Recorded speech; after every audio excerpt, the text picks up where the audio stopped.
रानी Shrimati Kavita Jain Chelsea, Saumya विशुद्धि एवं समस्त रिजोदा परिवार, जैन ज्वेलर्स, मंत्री दर्शनोदय तीर्थ थूबोंजी पिपरई, श्री दिगंबर जैन पंचायत अशोकनगर मध्य प्रदेश, अध्यक्ष राकेश कांसल, उपाध्यक्ष अजित जैन बरोदिया, उपाध्यक्ष प्रदीप जैन तारई, उपाध्यक्ष राजेंद्र जैन अमन, महामंत्री राकेश जैन अमरोद, कोषाध्यक्ष सुनील जैन अखाई, मंत्री शैलेंद्र जैन श्रृंगार, मंत्री विजय जैन धुर्रा, मंत्री संजीव जैन भारिल्य, ऑडिटर संजय जैन केटी, मीडिया प्रभारी अरविंद जैन पत्रकार। इस कार्यक्रम के पुण्यार्जक थे स्वर्गीय श्रीमती विजया जैन, स्वर्गीय श्रीमती मैनाबाई, स्वर्गीय श्री नितिन जैन जी की पुण्य स्मृति में श्रेष्ठी श्री पांडुक रंग जैन, श्रेष्ठी श्री प्रशांत जैन, संदीप जैन, सौभाग्यवती सुरेखा जैन, सौभाग्यवती संगीता जैन, सौभाग्यवती योगिता जैन, अभिषेक जैन, करण जैन, जय जैन, कुमारी गौरी जैन, पौत्र एवं पौत्री यश, नीता, पुत्री एवं दामाद सौभाग्यवती प्रतिभा जैन, श्री नेमिनाथ बाइकोस, योगिता स्वर्गीय नितिन जैन, समस्त सदावले परिवार, बड़ौद बाजार, जिला औरंगाबाद, महाराष्ट्र।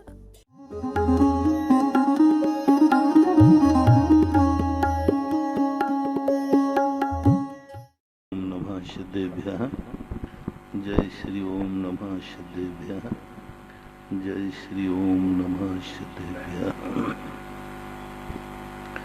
सर्वमंगल मांगल्यम सर्व कल्याण कारकम प्रधानम सर्वधर्माणां जैनम जयतु शासनम। पंच परमेष्टि भगवान की आचार्य श्री गुरुवर कुंद महाराज की, आचार्य श्री गुरुवर विद्यासागर महाराज की।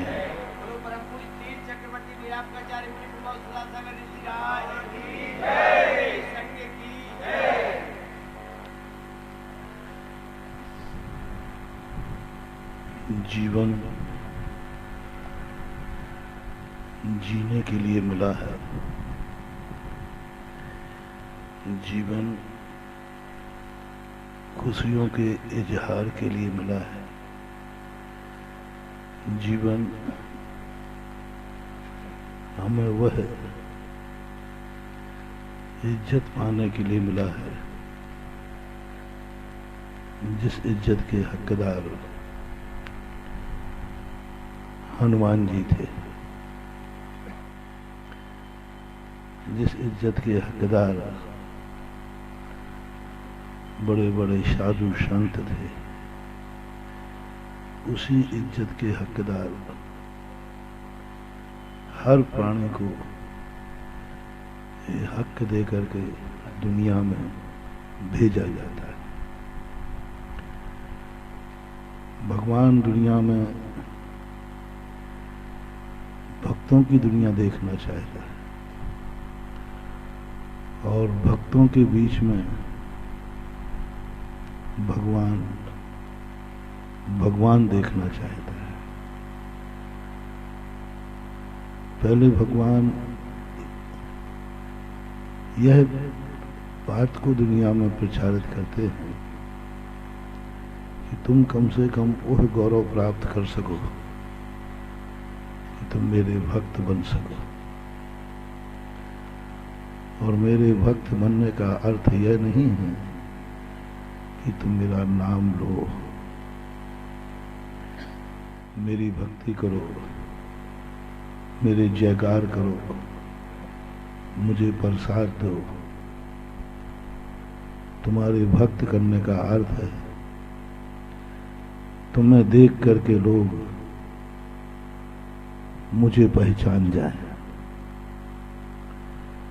भक्त कौन होता है?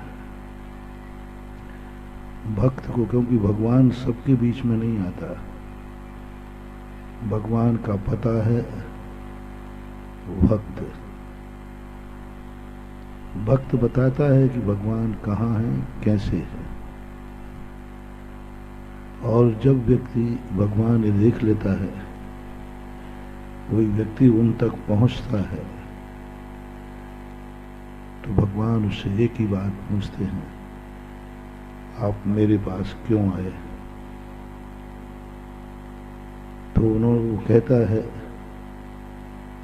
कि मुझे आपका एक भक्त मिला था,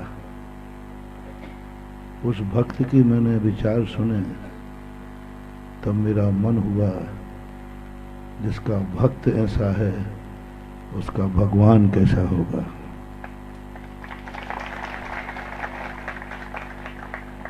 यह बात सुनते ही भगवान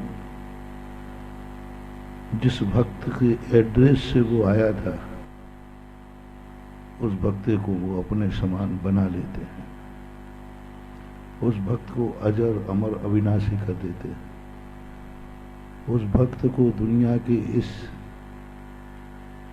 सारी विडंबनाओं से, सारे क्रोध मान माया लोभ वासनाओं से ऊपर कर देते हैं, क्योंकि वो जानते हैं जिस भक्त में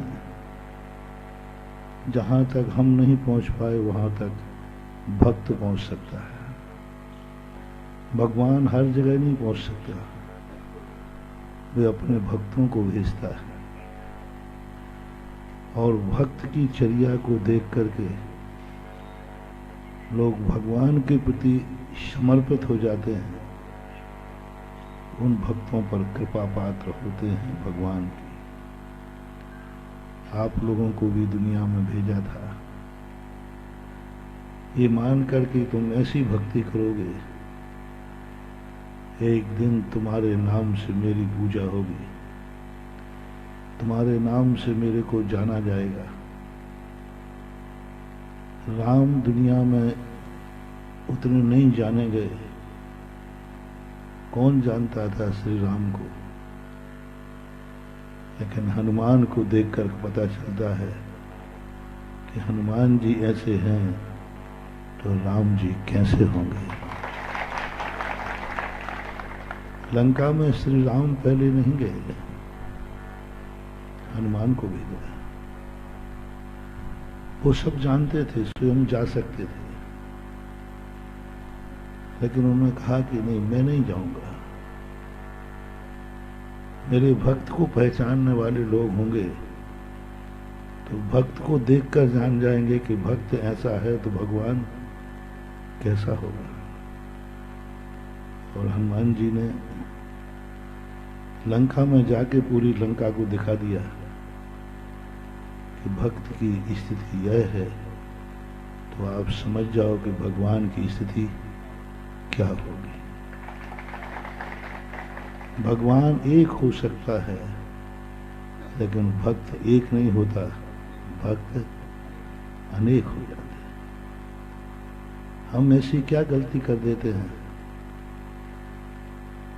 जेल बनाए जाते हैं दुश्मनों के लिए। भारत हमारी माता है, माँ का बनाया हुआ स्थान तो घर होता है, हम माँ के घर में ही जेली बन गए।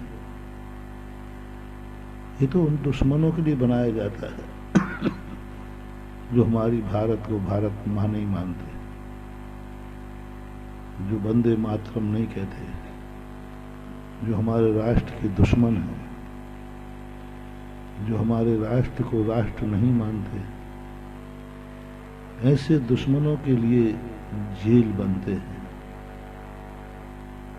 क्योंकि ये तो भारत देश तो हमारी माता है, भारत देश तो हमारी जन्मभूमि है, और जिसका जहां जन्म होता है वह भूमि जन्म देने वाली माता से भी ज्यादा पवित्र होती है। तो भारत देश में तो आप लोगों का जन्म हुआ है, शायद ही यहाँ कोई ऐसा बैठा हो जिसका भारत के बाहर जन्म हुआ हो। नहीं होगा शायद। तो मैं अपराधियों के बीच में नहीं आया हूं, मैं अपने भाइयों के बीच में आया हूं, क्योंकि मेरा जन्म भी भारत में हुआ और आप लोगों का जन्म भी भारत में हुआ। तो हम सबकी माता कौन है? तो तुम हमारे कौन हुए, हम तुम्हारे कौन हुए? फिर इतना अंतर क्यों? बस यही भूल का एहसास कराने में आया। इतना अंतर क्यों? दो फूल साथ फूले, किस्मत जुदा जुदा है, एक शीश पे चढ़ा है, एक धूल में पड़ा है। एक माँ ने दो बेटों को जन्म दिया, लेकिन एक इतना निकृष्ट निकला कि श्री राम को उसका गला उतारना पड़ा। और उसी माँ का जन्मा हुआ एक बेटा ऐसा पैदा हुआ जिसे श्री राम ने गले लगा लिया। दोनों की माँ एक थी कि अलग अलग, रावण की और विभीषण की एक माँ थी। मंदोदरी कहती है कि मैंने सुना है कि आप मर्यादा पुरुषोत्तम हैं, पर आप एक भाई को गले लगा रहे हो और एक का गला उतार दिया, एक पक्षपात क्यों? तब श्री राम कहते हैं, मैंने रावण का गला नहीं उतारा, मैंने पाप का गला उतारा है, और पाप के पीछे वो खड़ा था तो मैं क्या करूं, उसका उतारना पड़ा। कितना मौका दिया, देखो तो हमारी संस्कृति कितनी महान है, कितना महान। रामचंद्र जी ने कितने बार रावण को समझाने के लिए भेजा, कितनी मेहनत की। अपराधी रावण था या श्री राम थे? रावण था, आपसे नहीं पूछ रहा, उनसे। अपराधी रावण था या श्री राम थे?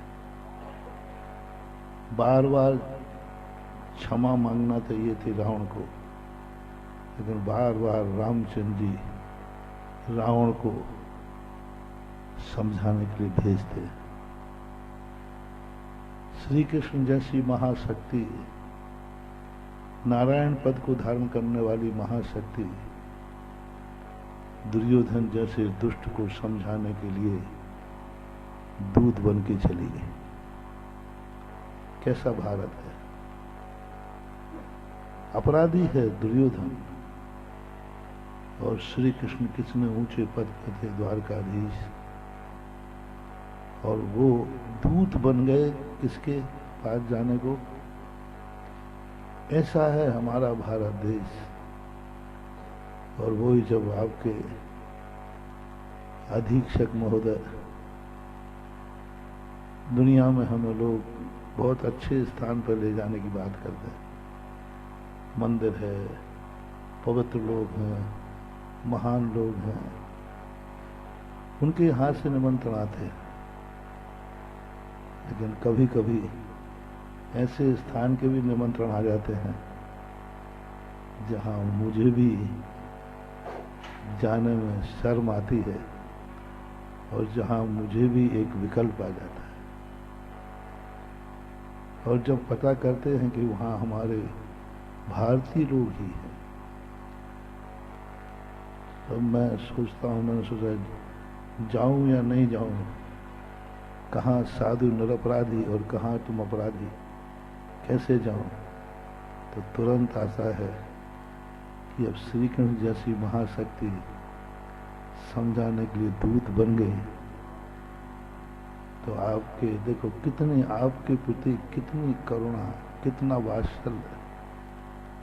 हमारे कानून में, हमारे संस्कारों में कोई इनको जरूरी नहीं थी आप अपराधी हो, अपने सजा भोगो,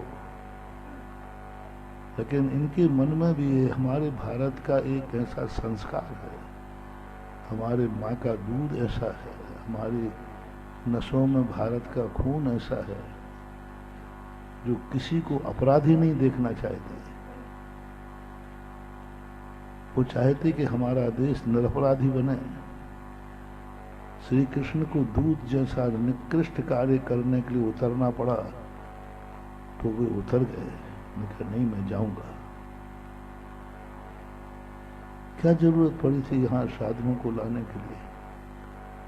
साधु का स्थान तो पवित्र स्थान मंदिर होता है। महान पवित्र आत्माओं को हृदय में होता है।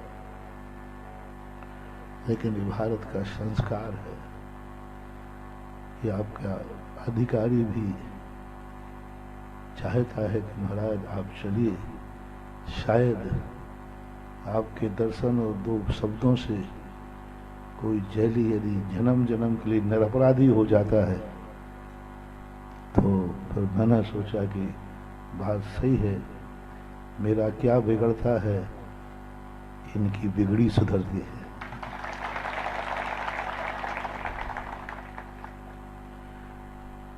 ये मैं ढूंढने आया हूं कि किसको हनुमान बनने भेजा था और तुम क्या बन बैठे। हम चले तो पैर से कुचल गई शायरी, हमें मालूम नहीं था मेरे अलावा भी कोई दुनिया है। हम चले तो पैर से कुचल गई शायरी, बस यहीं से अपराध शुरू होता है। शायरी का अर्थ होता है विश्वास। हम चले तो कुचल गया विश्वास। क्यों कुचल गया? क्योंकि हमें मालूम नहीं था कि हमारे अलावा भी कोई दुनिया है। हम लोग सदा नीचे देख के चलते हैं, इसलिए कि शायद हमारे समान रास्ते में कोई चींटी भी कहीं जा रही होगी। जैसे अपन लोग यात्रा में जाएं तो सावधानी बरते हैं कि एक्सीडेंट ना हो जाए, कोई गाड़ी न टकरा जाए। ऐसा ही वो चींटी के लिए हम लोग देखते हैं, वो चींटी कहीं जा रही है, कहीं हमारे पैर का एक्सीडेंट ना हो जाए। हम उसको भी देख के चलते हैं, कहीं उसकी यात्रा में विघ्न न पड़ जाए। थोड़ी सी एक अंदर अहंकार, ईगो जागता है। जहां तक यहां पर जितने अपराधी हैं, इनमें 50% अपराधी वो हैं ईगो के। मात में झुकूंगा नहीं, ईगो मात पॉइंट। अपराध करने को तैयार हो, लेकिन 2 मिनट झुकने को तैयार। 50% से ऊपर अपराधी ईगो होते हैं। मात एक अहंकार होता है, उस कारण से वो अपराध कर देते हैं। 25% अपराधी दूसरों के द्वारा प्रताड़ित होते हैं और इतने प्रताड़ित हो जाते हैं कि उनको अपराध करने के लिए मजबूर होना पड़ता है। और उसमें से बचे हुए अपराधी आदतन संस्कार बस अपराधी कर लेते हैं। आदतन और संस्कार बस अपराधी होने के लिए तो उनको बचाना तो बहुत मुश्किल है।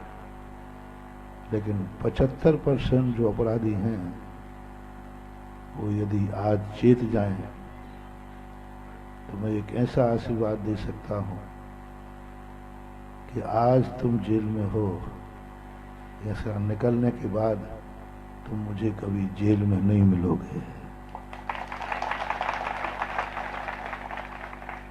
मात इतना सा सोचना है, हम अपने देश की जेल में बंद होंगे। ये हमारे भारत माँ का देश, माँ का घर तो अपना घर होता है, उस घर को जेल की संज्ञा दी गई। मैं सदा कहता हूं कि अपने देश में अपने माँ के दृष्टि में अपराधी नहीं बनना।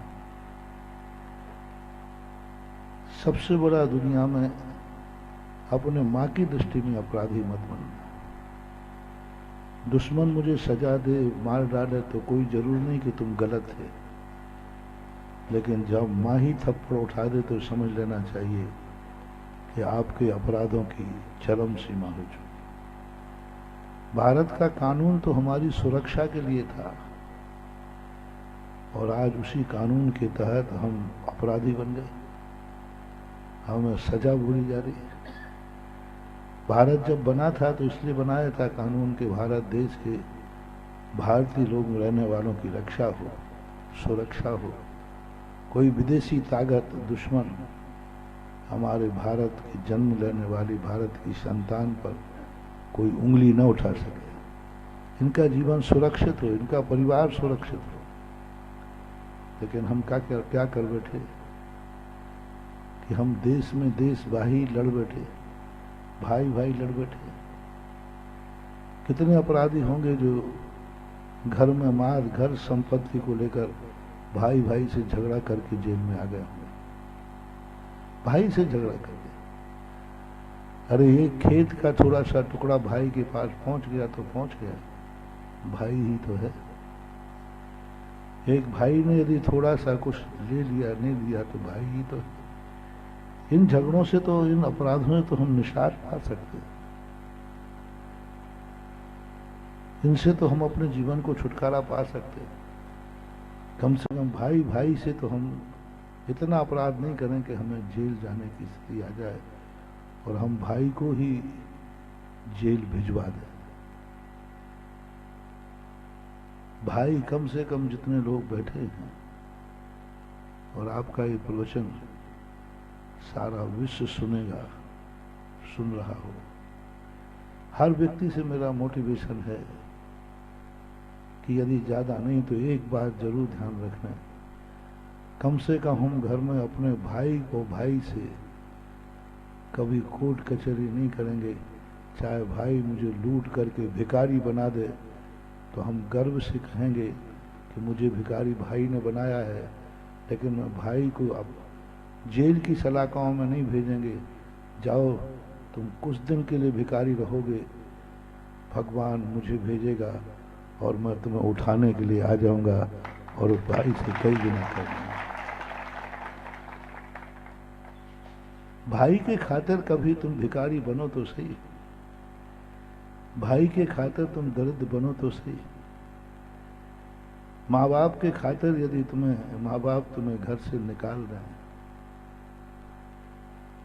श्री राम की विशेषता क्या थी? माँ ने घर से निकाला, चाहते तो श्री राम कोर्ट केस कर सकते, हक था। पंचायत पहली बार तो सीधा ही कहते थे कि मैं भी दशरथ पुत्र हूं, कौन है जो मुझे अयोध्या से निकाल सकता है? बोलो वो अधिकारी थे कि नहीं राज्य के? और ज्यादा होता तो पंचायत बैठा लेते। पंचायत किसके पक्ष में होती? पंचायत का फैसला किसके पक्ष में आता? श्री राम जी के पक्ष में आता। हम साधु संतों के पास फैसला आता तो हम भी किसका पक्ष लेते? मैं कह रहा हूं मैं रामचंद्र पक्ष लेता है, सब लेते हैं। जब रामचंद्र जी की 100% विजय निश्चित थी तो फिर उन्होंने ये क्यों नहीं किया? 100% कानून की दृष्टि से भी ज्येष्ठ पुत्र थे, कानून से भी वो अधिकारी थे, राज से भी, सब तरफ से अधिकारी। कोई उनको बुरा नहीं कहता, कोई उनको बुरा नहीं कहता। अच्छा है, अपना हक मानने का अधिकार है, साधु संत भी बुरा नहीं कहते। पर मैं यही पूछना चाहता हूं, ये उन्होंने क्यों नहीं किया? बात इतनी सी बात थी, वनवास कौन भेज रही है? मां। बस कोई दुश्मन भेजता तो वो निपटा देते। मां वनवास भेज रही है, बस मां का दिया हुआ वनवास अपराध नहीं माना जाता है, प्रसाद माना जाता है। मां ने कह दिया ना, जब वनवास चला जाए, बस आज्ञा है। कितने कष्ट उठाए, लेकिन एक बार भी मां को नहीं कोसा कि मां के कारण से मेरे ये कष्ट आ रहे हैं। नहीं, लक्ष्मण कई बार बीच में विद्रूप हुए, लेकिन रामचंद्र ने कहा नहीं लक्ष्मण, माँ ने किया है ना, माँ का किया हुआ अपराध हो ही नहीं सकता। पिता ने किया है वो अपराध हो ही नहीं सकता। कुटुंब में किए हुए अपराधों को कोर्ट तक मत जाओ। उनके कारण यदि वनवास भी मिलता है, ठोकरें भी खाते हो, दर दर भटकना भी पड़े, तो सिर्फ प्रसाद मान के ले जो। आज भी रामचंद्र जी यहीं दुनिया में बैठे हैं, छुपे हैं। हम लोग उनका पता लेकर आपके बीच में आए। हम लोग भगवानों की पताका हैं। हम लोग हैं, इसका अर्थ दुनिया में कहीं ना कहीं भगवान है। साधु संत भगवानों की झंडा होते, झंडा। इनसे पहचान लिया जाता है कि साधु संत हैं। इसका अर्थ दुनिया में कहीं ना कहीं भगवान हैं। वो सामने प्रकट नहीं हो पाते। वो कहते, भक्तों से कहते, तुम जाओ देखो क्या हमारे योग्य दुनिया है। यदि है तो फिर मैं आने का विचार करता हूं। हम ये सोचे कि भाई कितना आप लोग यहां आ जाते हैं, आपको अपने घर से प्यार है कि नहीं है? या तो भाई देखो सीधी सी बात, यदि निर्मोही बनना है तो हम जैसे साधु बनो। हम लोगों को कोई घर से प्यार नहीं, धन दौलत से कोई मोह नहीं, मकान जायदाद से मोह नहीं। निर्मोही बनो। निर्मोही बनो तो संत बन के बनो, डाकू बन के मत बनो। अब तुम्हें घर से मोह है, तुम जेल में आ गए हो। घर की क्या दशा मालूम आपको? घर की क्या हालत हो रही मालूम आपको? घर में कितने दुखी है मालूम आपको? आपके बच्चे, आपके परिवार, आपकी माताएं हमारे पास आती हैं, उनकी क्या हालत होती। अब कौन उनका शोषण, तुमने तो उनको बचाने के लिए अपराध कर लिया, अब उनके साथ क्या हो रहा होगा। जिन बंदियों को सजा हो जाती है, उनके परिवार देखो किस तरीके से बर्बाद होते हैं, किस तरीके से उनके बच्चों की दुर्गति होती है। अपने खातिर ना सही, जिस परिवार को मोह करते हो उनके खातिर तो कम से कम क्रोध पर काबू करो, उनकी सुरक्षा के खातिर करो। और तुम कहो कि मैं परिवार के खातिर अपराध कर रहा हूं, तो भी तुम्हारा झूठ है। क्योंकि आज सजा भोगने में तुम्हें भोगना पड़ रही है कि परिवार को। अच्छे के सब साथी होते हैं, पाप का कोई साथी भोगना तुम्हें पड़ेगा, कष्ट तुम्हें उठाना पड़ेगा। तो कष्ट ऐसा उठाओ जैसे रामचंद्र जी ने अपने परिवार के लिए उठाया। ऐसा मत उठाओ कि तुम डाकू बनकर के जेलों में रहो, अपराधी बन के जेलों में रहो। क्या मुंह दिखाओगे दुनिया में? मर करके जाओगे भगवान के पास तो वो कहेंगे मैंने तुझे हनुमान बन के भेजा था कि पापी बन के भेजा था, और तू देश के अंदर ही अपराधी बन गया। तुम यदि कहीं विदेश में जाकर अपराधी बनते तो हम सब तुम्हारी जमानत लेने के लिए तैयार हो जाते। लेकिन तुम तो अपने घर में ही अपराधी बने हो, अपने देश के कानून की दृष्टि में अपराधी हो गए। देश के कानून ने मान लिया कि ये बेटा नहीं, ये देश के लिए बहुत बड़ा नुकसानदायक है। ऐसी स्थिति में आपको अपने परिणामों पर विचार करना चाहिए। अभी भी मौका है, शायद अभी ये सजा घोषित अपराधी नहीं होंगे, हैं कुछ हैं। यदि सजा को भी आप ईमानदारी में बदल दो, आपने अपराध कर ही लिया है तो आप उसको ईमानदारी में बदल दो। सजा को आप अपने अपराध का एक प्रायश्चित मानो और इतनी ईमानदारी बदल दो, इतनी ईमानदारी बदल दो कि तुम्हें जेल का दरवाजा खुला हो जाए तो जेलर साहब से कहना नहीं, मैं इस दरवाजे से बाहर जब ही निकलूंगा जब मेरी सजा पूरी हो जाएगी। सजा को भी तपस्या बना सकते हो। सजा को यदि आप अपने सही पश्चाताप में जरा मुझे सजा ठीक मिली, मिलना ही चाहिए क्योंकि मैंने अपराध किया है, मैंने अपराध किया है, मुझे सजा मिलना चाहिए और मैं इस सजा को पूरा भोगूंगा और उसी सजा को भोगते हुए नियम ले लेना अब जिंदगी में दोबारा ये अपराध नहीं होगा। हो सकता है तुम्हारी इस बात में इतनी स्थिति बन जाए कि तुम बीच में ही, सजा के बीच में ही सरकार कोई आदर्श कैदी मान करके तुम्हें मौका दे और यही आदर्श कैदी बनाने के लिए सारा प्रशासन, अधीक्षक लोग साधु संतों को लाते कि कोई ऐसे आदर्श कैदी बन जाए जिससे इनकी सजा बीच में ही माफ हो जाए और इतने अच्छे इंसान बन के यहां से निकले। कोई बात नहीं, जेल में आए थे बुरे इंसान बनकर, जेल से बाहर जाओ अच्छे इंसान बनकर जा सकते। इसको भी मैं, जेल को एक अपराधशाला कहते हैं, मैं इसे मंदिर बना सकता हूं। तुम ये कह सकते हो कि जेल कौन कहता है जेल पापी होता है। मैं जेल में पापी बन के गया था और जेल से निकला हूं निरपराधी सुधर करके।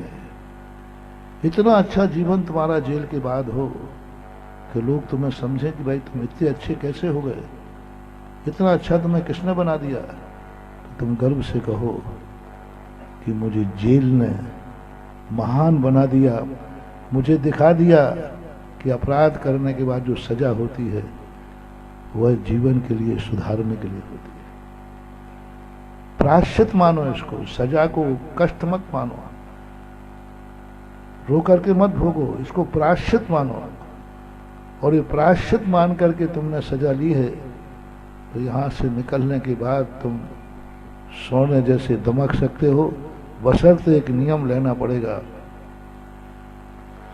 जो अपराध मैंने किया है अब जिंदगी में दोबारा ये अपराध नहीं होगा। और ये बात तुम्हें विचार करना पड़ेगी, अन्यथा भगवान इस दुनिया में तुम्हें भेजा है। बोलो, किसी के दरवाजे भगवान जाता है, कितना महान। यदि किसी के दरवाजे भगवान जावे तो वो पुण्यात्मा है कि पापात्मा? बहुत पुण्यात्मा, बहुत पुण्यात्मा है। लेकिन कभी कभी भगवान सबसे बड़े पापी के दरवाजे जाता है। कैसी रीति है, भगवान जाता है भक्तों के दरवाजे, उनको गले लगाने, उनका उद्धार करना। लेकिन कुछ पापी ऐसे होते हैं जिनके दरवाजे गया भगवान गला उतारने के लिए। रावण के दरवाजे भगवान गए कि नहीं, क्या करने के लिए? इतना बड़ा पाप, जो भगवान छाया देने आते, आशीर्वाद देने आते, वही भगवान विनाश करने आ गए, मारने के लिए आ गए। महानुभाव, इतना अपराध मत करो कि भगवान जो जगत के मरने वाले को जिंदा करते हैं उनको ही तुम्हें मारना पड़े। भगवान के हाथ से मरना, अरे दुश्मन मार दे तो कोई बड़ी बात नहीं है, लेकिन भगवान के हाथ से मरना, दुनिया ने बहुत सारे पाप किए हैं, बहुत सारे दुनिया में पापी रहे हैं, लेकिन रावण को क्यों बार बार पुतला जलाया जाता है? मात्र एक कारण कि उसने, जो भगवान सब पे दया करते हैं, भगवान को भी उसे मारना पड़ा, भगवान को भी उसे गला उतारना पड़ा। गए उसके दरवाजे गए, लेकिन उसका विनाश करने के लिए गए। अवतार लिया पुण्यात्माओं के कारण अवतार लेते महापुरुष, लेकिन पापी के कारण अवतार लेना पड़ा उनको। और ये सबसे बड़ा अपराध है। तुम्हें भारत माता के लिए, भारत भूमि में तुम्हें सजा देने के लिए मजबूर होना पड़ा। भारत माता ही भगवान समझो, भगवान का रूप समझो। दुनिया की दृष्टि में तुम अपराधी बन जाओ, लेकिन कम से कम भगवान की दृष्टि में तो अपराधी मत बनो। अपने देश की माता की दृष्टि में तो अपराधी मत बनो। देश का कानून तो तुम्हें अपराधी सिद्ध ना करे। यदि करता है तो आप ये निश्चित समझना, जो आज रावण की दुर्दशा है वही तुम्हारी दुर्दशा होगी। दर दर की भटकोगे, कोई तुम्हें पूछने वाला नहीं मिलेगा। भगवान के दरवाजे जाओगे, वो भी ठुकरा देगा, वो कहते बाहर करो इसको। जेल के निकल करके एक बार मौका दे दिया, तुम्हें हो गई गलती। मैं संदेशा लेके आया हूं इस सृष्टि का, भगवान का, भारत माता का, कि जाओ इनको एक बार संबोधन करो। एक बार की गलती माफ की जा सकती है, लेकिन यदि इन्होंने दोबारा अपराध किया तो इनको संदेशा दे दो कि वही हाल होगा जो रावण का हो रहा है। मरने के बाद हर साल मारा जाएगा, हर साल दुनिया में ऐसी स्थितियां बनेगी, कोई भी तुम्हें शरण देने वाला नहीं मिले, भगवान भी नहीं मिले, कितने भी नाम लेना, भगवान भी तुम्हें शरण देने वाला नहीं मिलेगा। और यह स्थिति को सुधारने के लिए आपको थोड़ा सा पश्चाताप होना चाहिए। आप खुद अपने अपराध को स्वीकार करें। कई लोग ये कह सकते हैं कि मैं निरपराधी हूं, मुझे फंसाया गया है। एक बार ऐसा हुआ, मैं जेल में प्रवचन करने गया। छोटा सा जेल था, तहसील स्तर का था। वहां पर छोटे छोटे कैदी थे। मैंने उनमें से सबसे इंटरव्यू लिया, पूछा बोलो। तो एक अपराधी ने कहा, महाराज मैंने अपराध नहीं किया, मुझे फंसाया गया। जेलर साहब भी सब साथ में थे, उसको सजा भूल चुकी थी। मैंने अपराध नहीं किया महाराज, मुझे फंसाया गया। मैंने आंख बंद किया, मैंने कि मैं भारत के कानून को अंधा नहीं कह सकता। मेरा नेचर है कि मैं न्यायालय को कभी बुरा नहीं बोलता, मैं कानून को बुरा नहीं बोलता। मैंने कहा नहीं बेटा, कोई ना कोई अपराध तो किया होगा। बोले महाराज मैं आपको भगवान मान रहा हूं, आपके साक्षी पूर्वक कह रहा हूं मैंने अपराध नहीं किया, मुझे फंसाया गया। मैंने दोबारा कहा बेटा कोई ना कोई अपराध तो हुआ है। वो झुंझला गया। बोले महाराज मैंने आपको 3 बार बोल दिया मैंने अपराध नहीं किया, नहीं किया। तो वह बोला महाराज आप बताओ क्या है, कि आपने देखा है, आप बताओ मैंने क्या अपराध किया। मैंने कहा इसने तो मुझे ही गवाह बना लिया। मैंने तुरंत आंख बंद की, आंख बंद करके एकदम ऐसी प्रवचन चल रहा था, बैठे थे, आंख बंद की, आंख बंद करके मेरे सामने एक पिंजड़ा आया। मात्र 20-25 सेकंड की घटना है। एक पिंजड़ा आया, उसमें एक तोता था। मैंने आंख खोली, मैंने कहा पिंजड़ा कहां से आ गया, ये पिंजड़ा कहां से आ गया। एकदम आंख खोली, कुछ नहीं था। अरे मैंने कहा ये संकेत है, इससे पूछो। मैंने कहा बेटा ये बताओ तुम्हारे घर में कभी तुमने तोता पकड़ा है क्या। बोले महाराज पकड़ा है। कहां से। बोले मेरे खेत पर एक पेड़ था बरगद का, वहां परिवार साथ रहता था, मैंने उसको पकड़ा। कहाँ है वो। बोले घर पर टंगा हुआ है। मैंने कहा बताओ तोते ने क्या अपराध किया था। बोले कोई अपराध नहीं किया था। फिर भी आपने उसको जेल में बंद किया कि नहीं, पिंजड़े में। बोले किया है। मैंने कि बस जैसे आपने एक निरपराधी तोते को पकड़ करके पिंजड़े में बंद किया, बस उसी की बद्दुआ है कि आज तुम अपराधी होकर के जेल में बंद हो। बोलो ये अपराध किया कि नहीं, ये अपराध आपने किया कि नहीं। बोले जी किया है। तो फिर हमने कहा क्यों कहते हो कि मैंने कोई अपराध नहीं किया। सजा मिली है तो निरपराधी है ही नहीं, वो अपराधी है। झूठा फंसाया गया, कहीं और अपराध किया होगा। कोई किसी का सिर फोड़ता है, उस सिर फोड़ने वाला वहां नहीं है, लेकिन कर्म का उदय आया तो तुम चौखट से जाकर सिर टकरा जाएगा, लेकिन सिर तो फूटेगा। जिसका तुमने फूटा था, कर्म तो सिर फुड़वाएगा, भली वो व्यक्ति नहीं फोड़ेगा, चौखट से फूट जाएगा, धक्का खा के गिर जाओगे, पत्थर से जाके सिर टकरा जाएगा, सजा तो मिलेगी। ये सजा इसने नहीं दिलवाई जिसकी तुम कह रहे हो, ये तोते की सजा है। जितने बार तुम उस तोते के सामने निकले हो, उसने कहा ये दुष्ट है जिसने मुझे परिवार से अलग किया, मैंने इसका कोई अपराध नहीं किया, फिर भी मुझे इसने बंद किया है, इसका भी ऐसी ही दशा हो। तोता बोलता नहीं है, लेकिन बद्दुआ तो दे सकता है। वो रो पड़ा, बोले महाराज ये तो मैंने किया है, अब मैं क्या करूं, अब मैं क्या करूं। कि एक ही बात है, जिस दिन तुम्हारे परिवार मिलने आए उनसे तोता मंगाना और उस पिंजड़े के सामने क्षमा मांगना और यहीं से उसको मुक्ति दे देना। तो बोले महाराज फिर क्या होगा, मैं छूट जाऊं। मैंने ये नहीं कह सकता, मैंने ये नहीं कहूंगा, पहले तो आप अपराध स्वीकार करो और छोड़ो उसको। उसने छोड़ा। उसको बहुत ज्यादा समय थी, शायद कितने साल की सजा थी, 1 साल पूरा ही नहीं हुआ और वो इतना अच्छा कैदी बन गया, इतना अच्छा कैदी बन गया।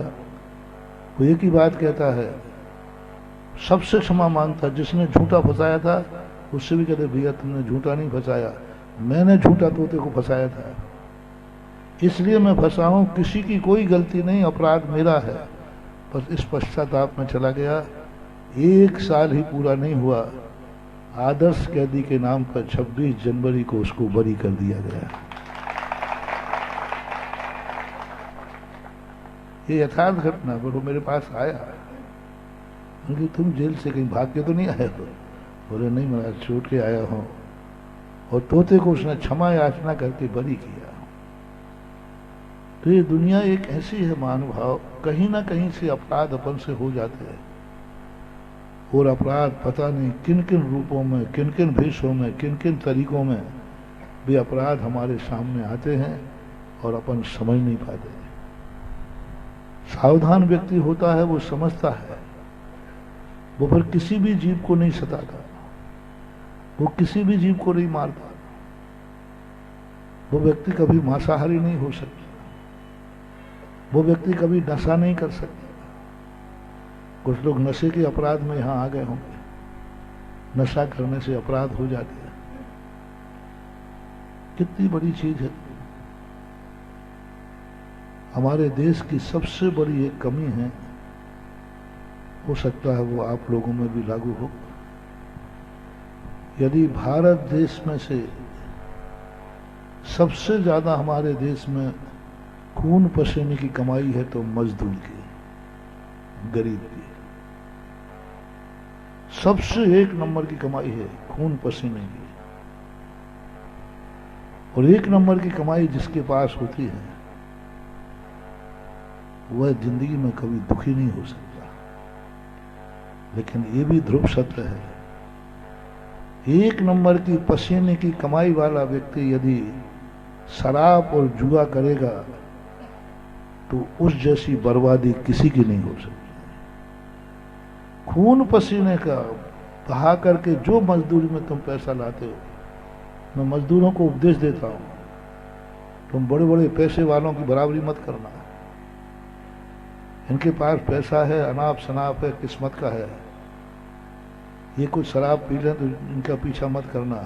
तुम्हारा पैसा पसीने का है, तुम्हारा पैसा मजदूरी का है, और पसीने के पैसे से यदि तुमने शराब पी, पसीने के पैसे से तुमने जुआ किया, पसीने के पैसे तुमने अय्याशी की, ये लक्ष्मी, ये भारत मां तुम्हारे लिए ऐसी दशा कर देगी कि तुम कभी भी अमीर नहीं बन पाओगे, कभी नहीं बन पाओगे। यदि भारत देश का हर मजदूर,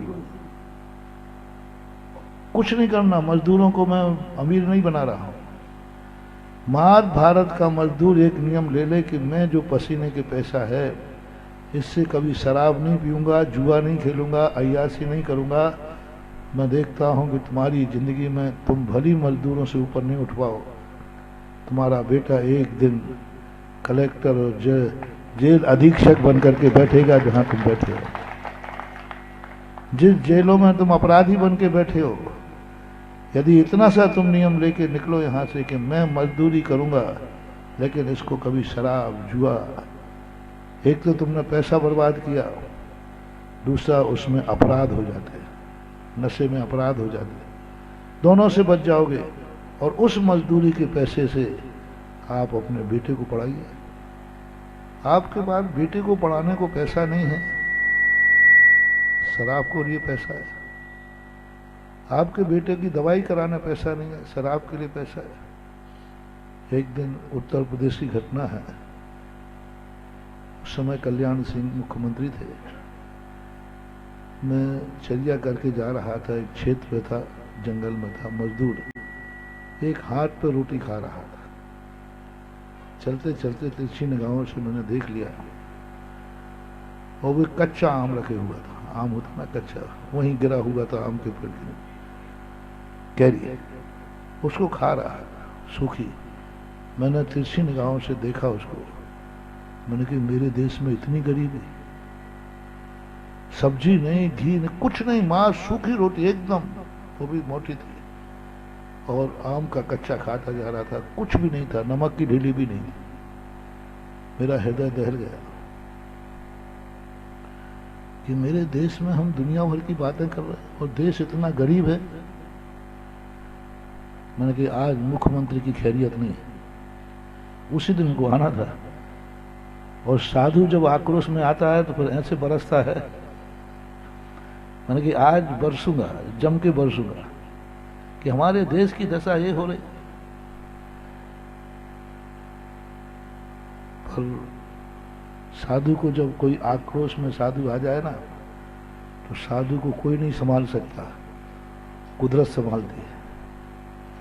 वो जानता है साधु यदि क्रोध में आ गया तो नियम से किसी का विनाश होगा। आज मुख्यमंत्री की पता नहीं, कुछ भी बोल, तुरंत कुदरत ने बुद्धि दी, बाबा जी थोड़ा शांति रखो, एक बार जो ऐसी रोटी खा रहा है उसको बुला तो लिया जाए। तुरंत मैंने उसको बुलाया, मैंने कि भाई यहाँ आओ, कितने रुपया कमाते हो, कितने लोग मजदूरी करते हो? उन्होंने कहा हमारे घर में सभी कमाते हैं। उस समय मजदूरी ज्यादा नहीं थी, कम थी, 100 रुपया मिस्त्री को मिलता था। कल्याण सिंह मुख्यमंत्री थे उत्तर प्रदेश के, सन जो भी हो 91-92 की बात, 91। तो 15,000 रुपया दिन का था, महीने का, पूरी इनकम उनकी 15,000 रुपया थी। और जिसके यहां मैं आहार करके आया था उसका वेतन था 1,800 रुपया, वो पुजारी था। मैंने कहा 1,800 रुपये वाले ने तो भोजन में घी भी दिया, सब्जी भी थी, सब कुछ था, और उसका बच्चा ललितपुर में पढ़ता था, देवगढ़ की घटना। मैंने कहा उसका बच्चा भी अच्छे स्कूल में पढ़ रहा है और भोजन भी अच्छा था, मुझे तो खिलाया उसने, और ये 15,000, उसके घर में एक ही कमाने वाला था, अकेला पुरुष कमाता था, 1,800 रुपये। ये तेरे 15,000 रुपया का हिसाब। तो अब मैं रापे में आ गया, मिस्त्री से दौड़ा में कड़क, मैंने कि मुझे 15,000 रुपये का हिसाब दो। वो कहता महाराज जी ऐसा हिसाब तो आज तक किसी ने नहीं मांगा। मैंने कहा हिसाब बताइए। जब उसने मुझे हिसाब बताया मेरी आंखें झलझलाईं। मैंने कहा अच्छा रहा कि मैं मुख्यमंत्री पर नहीं बरसा। 15,000 रुपये का जब उसने हिसाब बताया कि यहाँ से जाकर हम सब शराब पी लेते हैं, जुआ खेल लेते हैं, कभी होता है तो कोई नाच गान कर लेते हैं, घर में तो उतना ही पैसा बचता है जितना आटा आ जाए, बहुत। बस उस दिन के बाद से मेरे आत्मा में आया कि हमारा देश गरीब क्यों है। हम अमेरिका की बराबरी ना करें कि वो नशा करते हैं, वो अमीर लोग हैं, उनका पैसा पसीना का नहीं है, अमेरिका में पैसा पसीने का नहीं है, हमारे भारत देश का पैसा पसीने का है। उनका पसीना आता ही नहीं वहां, उनका पसीने का है ही नहीं। उनके पैसे तो ऐसे गलत कार्यों से हैं, शस्त्र बनाते हैं और युद्ध के लिए भेजते हैं। उनके पैसे इतने गलत तरीके से आते हैं। भारत देश का हर व्यक्ति का पैसा पसीने का है और आप लोग भी उसी पसीने की पैसे की कमाई से ना जाने कितने लोग जेल में आ गए। काश उस पसीने की कमाई का एक नियम लेके जाएं जेल में। तुम कहते हो महाराज जी रहा नहीं जाता, तो यहां जेल में कैसे रह रहे हो? शराब की व्यवस्था है अशोकनगर जेल में?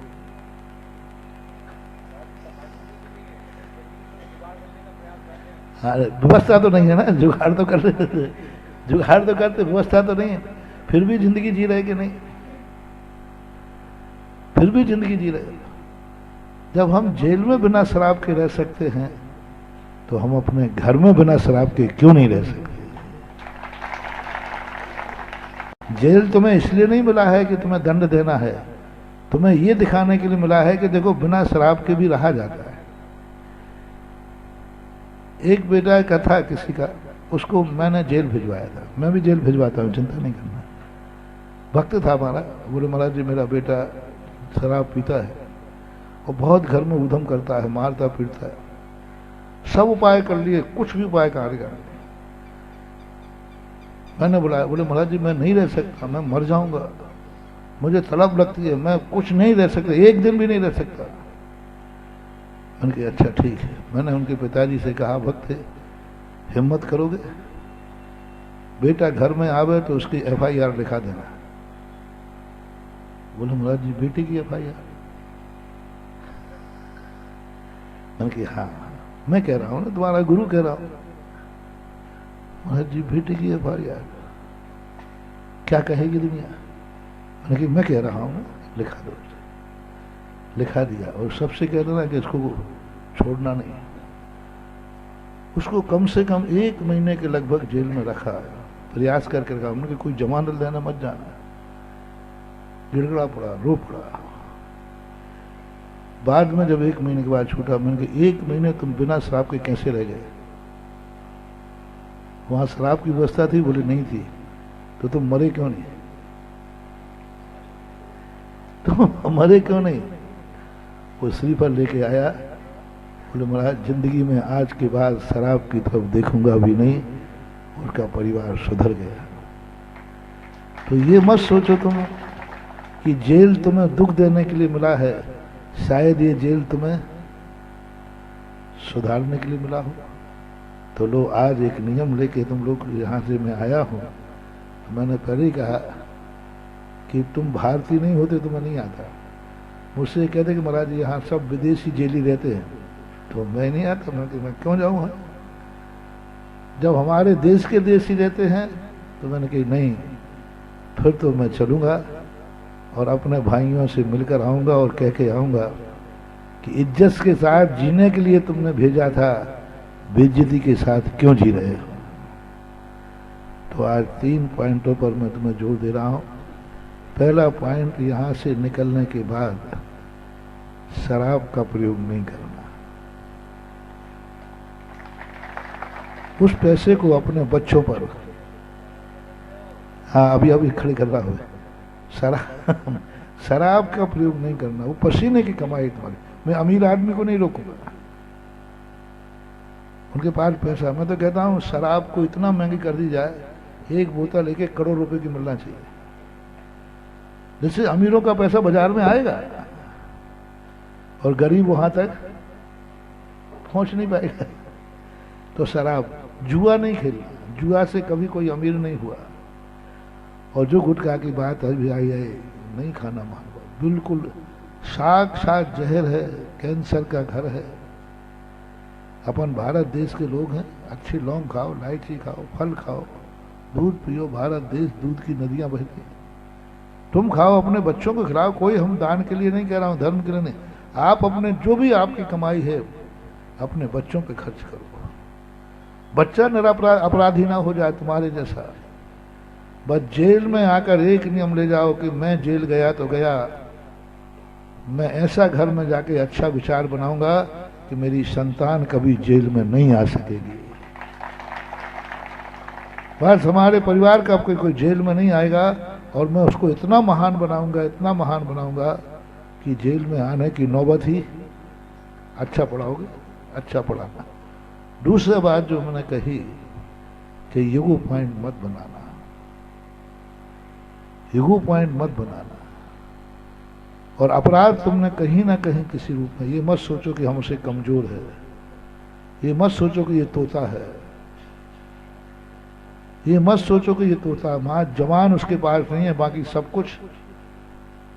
तोते को भी अपने अपराध की कोटि में किसी प्रकार उसके साथ भी दुर्व्यवहार मत करो, वो तुम्हें कहीं ना कहीं किसी रूप में आएगा। और अपने देश को और एक सौगंध करके जाओ कि जिस भारत देश की माँ हमारी है उसके घर में मैं रहूंगा तो माँ के घर में रहूंगा, माँ के जेल में नहीं रहूंगा। आज भारत देश की माँ का घर जो अभी बता रहे थे ना, इसी जेल जब शुरुआत में बन रहा था, 92 में बना ही हुआ था, यहीं पंचकर्णक थे, इसी जेल के अंदर लाखों लाखों लोगों ने भोजन किया था, इसका नागल हुआ था। और हमने कहा था उस समय इस भोजन का परिणाम ये निकलेगा कि जेल बहुतायत खाली रहेगा, है ना, अपराधी कम रहेंगे। फिर भी डिस्ट्रिक्ट के हिसाब से बहुत कम है। हम तो बड़े बड़े जेलों में भी गए जहाँ हजारों हजारों, सागर जेल भी देखा मैंने, बहुत जबलपुर देखा, बड़े बड़े जेल। तो ये आज हम तो ये चाहते हैं कि हमारे भारत देश के जेल में, मेरी तमन्ना है कि भारत देश के जेल में कभी भारतीय व्यक्ति बंदी बन के न मिले पाए। विदेशियों के लिए मेरी मनाही नहीं, भारत देश का व्यक्ति नहीं मिले, क्योंकि वो हमारे भारत देश का जन्मा हुई आत्मा है। और वो ऐसी आत्मा बने, भगवान हमारा गला उतारने के लिए ना आए तो हमें गले लगाने के लिए आए। दोनों के लिए भगवान आएंगे। एक को गले लगा लिया, हम भी भारत में जन्मे थे, भगवान मुझे गले लगा रहे हैं, और आप भी भारत में जन्मे हैं, भगवान तुम्हें जेल भिजवा रहा है। नहीं, जीने के लिए तुम हो, जियो, और एक ऐसे अच्छे व्यक्ति बन के जियो कि तुम्हारे नाम से भगवान की पहचान हो जाए, लोग तुम्हें देखकर भगवान का पता पूछें। प्रारंभ का प्रवचन क्या था?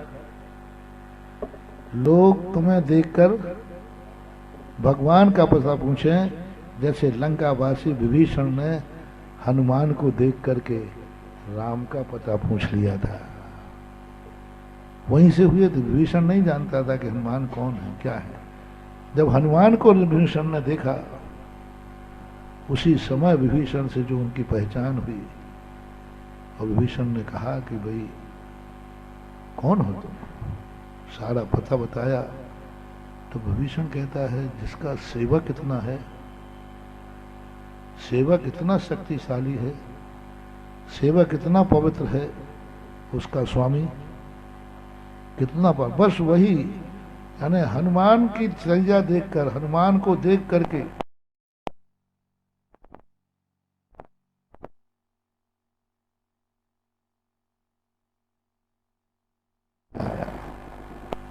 हम भी वह हनुमान का संस्कार लें। हमने भगवान के नाम लिए हैं, लोग हमें देख करके पता करें कि भगवान तुम्हारा कैसा है। कुदरत हमें देखे कि भाई जिसका भगवान आज यहाँ भरी नहीं है, आज अपने बीच में भगवान नहीं है। लेकिन झूठ मत बोलना, आप लोग भक्त हो कि नहीं हैं? भगवान नहीं सही तो भक्त तो है, लेकिन भक्त के भेष में। बोलो तुम्हें देख करके लोग क्या समझेंगे जब भक्त ऐसा है? देखो गड़बड़ मत करना है। भक्त इतना पापी है तो भगवान कितना पापी होगा। भक्त इतना निकृष्ट है, भक्त शराबी है तो भगवान कितना होगा। भक्त यदि ऐसे अपराध करता है तो भगवान कितने करता होगा। हमारे कारण से कलंक किस पे जाएगा? हमारे कारण से कलंक किस पे जाएगा? भगवान पर। महानुभाव, हम भगवान की ऊंचाइयां ना दे सकें तो कम से कम हमारे कारण से भगवान कलंकित ना हो। तुम्हारे नाम से, तुम भगवान का नाम लेते हो, अपन सब कोई ना कोई भगवान को पूछता है, और उस भगवान का जब नाम कोई देखेगा, भगवान का भगत होकर ऐसा होता है, लगता है इनके भगवान भी ऐसे ही होते होंगे, भगवान भी ऐसे ही होते होंगे। और हनुमान जी को देखकर विभीषण ने राम को क्या वहीं से नमस्कार कर लिया। तो अपन को ऐसे भक्त बनना है जो अपनी भक्ति देखकर कोई नास्तिक भी भगवान का भक्त बन जाए। भारत के भक्त थे, आज भगवान ना सही यहाँ, लेकिन भगवान की ध्वजा है, और वो ध्वजा कौन है? हम और आप। ना सही भगवान, कोई बात नहीं, लेकिन भक्त तो है, और भक्त जहाँ है भगवान दूर नहीं होता है, बहुत पास होता है। तो आज तुम्हें हमने 4-5 बातें टिप्स के रूप में कहीं, अपने जीवन को बदलो। एक तो नशे का मेरा मन है कि मैं देखो 3 किलोमीटर चल के आया हूँ, 3 मुझे वापस जाना है, इसका मेहनत आना चाहिए मुझे। पैदल जाना है, गाड़ी से नहीं जाएंगे, पैदल जाना, हम पैदल जाएंगे, नंगे पैर जाएंगे, हमें मेहनत आना चाहिए। हम महाराज हमारे पास तो कच्छू नहीं है, वो नहीं चाहिए। हम तो और जेल में हथकरघा खुलवाते। हमारे पूज्य गुरुदेव का स्वप्न है कि कुछ लोग बेरोजगार के कारण अपराधी बनते, उनके पास धंधा पानी नहीं होता तो अपराधी बनते, अकाल पड़ता है तो अपराधी बनते। तो जेल में हमारे गुरुजी ने हथकरघा खुलवाए, उनसे हथकरघा को एक ऐसी कला सिखाओ जो अपने पैर पर खड़े होकर के यहाँ से जाने के बाद आजीविका कमा सकें। और यहाँ भी हथकरघा खोलने की व्यवस्था हो तो यहाँ भी खुल सकता है, हम बात कर लेंगे उनसे। सागर जेल में खोला हमारे पूज्य गुरुदेव ने, कई जेलों में खुलवाया, तिहाड़ जेल में खुलाया। तिहाड़ जेल के अंदर भी हथकरघा है, सागर में तो है ही बहुत बड़ा हथकरघा, दिल्ली में, मथुरा में, सब आचार्य ने खुलवाया। तो हथकरघा खोले जा सकते हैं, आपको मजदूरी का रूप। लेकिन आज आप लोगों को सबको एक मजदूरी में देना है कि यहाँ से निकलने के बाद, यहाँ तो है ही नहीं, जिंदगी में शराब का प्रयोग मत करना, नशे का प्रयोग नहीं करना, जुआ नहीं खेलना। जो पैसा तुम धुआं, बीड़ी, सिगरेट पीने में गुजारते हो, उतना पैसा मेरा नाम लेकर अपने बच्चों की पढ़ाई में लगा देना, बस। ज़्यादा पैसा नहीं। तुम्हारी बच्चों को पालने के लिए रोटी का नहीं कह रहा हूँ कि तुम भूखे रहकर बच्चे पालना। मात के लिए बीड़ी, सिगरेट, तम्बाकू, गुटखा का पैसा तुम मात बच्चों को दे दीजिए, एक दिन बच्चे ऑफिसर बनकर के देश का गर्व करेंगे। बच्चों की कोई ज़्यादा फीस नहीं, मात, गुटखा, तम्बाकू, सिगरेट में पल जाएंगे, मात, शराब के नशे का पैसे में पल जाएंगे तुम्हारे गरीबों के बच्चे। व्यसनों का पैसा आप बच्चों में लगा दीजिए, तुम्हारी भी जिंदगी बचेगी और बच्चे का भी भविष्य उज्जवल बनेगा। तो ये मेरी भावना है, और ये भी भावना है कि आज प्रतिज्ञा करें गुरु के सामने कि जिस अपराध से मैं यहाँ आया हूँ, जिंदगी में अब दोबारा अपराध करके भारत माँ की जेल में नहीं आऊँगा, क्योंकि भारत माँ का घर घर है, जेल नहीं। महावीर भगवान की।